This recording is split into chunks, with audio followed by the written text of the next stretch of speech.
Après des fêtes de fin d'année marquées par les grèves, les membres du gouvernement ont fait leur entrée ce mercredi 4 janvier, avec un premier conseil des ministres précédé par un petit déjeuner place Beauvau, en compagnie de Gérald Darmanin.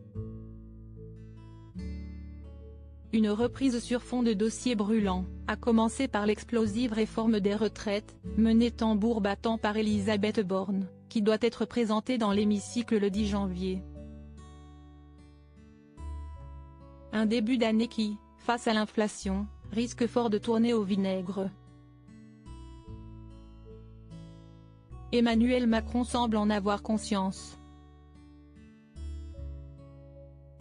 Dans ses vœux du 31 décembre, le président de la République évoquait déjà les difficultés à venir, et les défis qui se présenteront aux Français en 2023.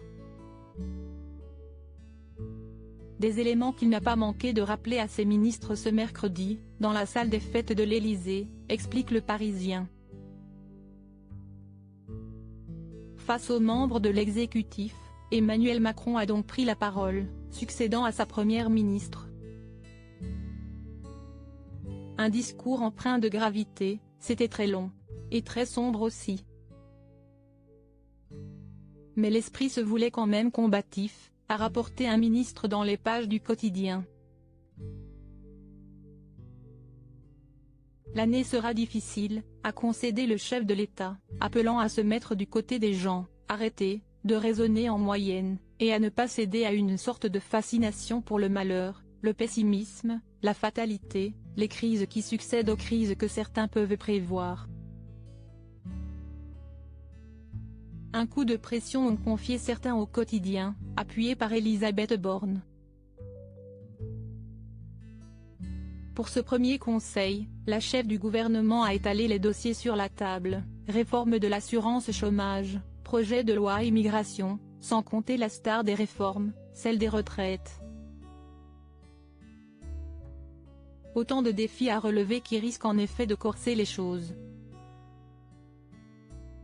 Supérieur à Emmanuel et Brigitte Macron, retour en images sur leur bain de foule à la Nouvelle-Orléans. Emmanuel Macron, pourquoi ses vœux ont été mal reçus? L'appel d'Emmanuel Macron à faire preuve d'empathie serait-il une réponse aux critiques reçues après ses vœux du Nouvel An?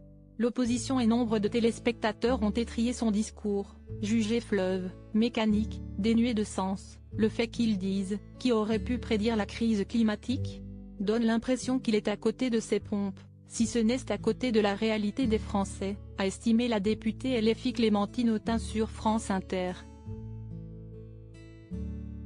Sa question se voulant rhétorique sur la crise climatique a indigné de nombreux internautes. C'est extrêmement grave, a écrit la sénatrice écologiste Mélanie Vogel sur Twitter, rappelant l'existence des rapports alarmants du GIEC.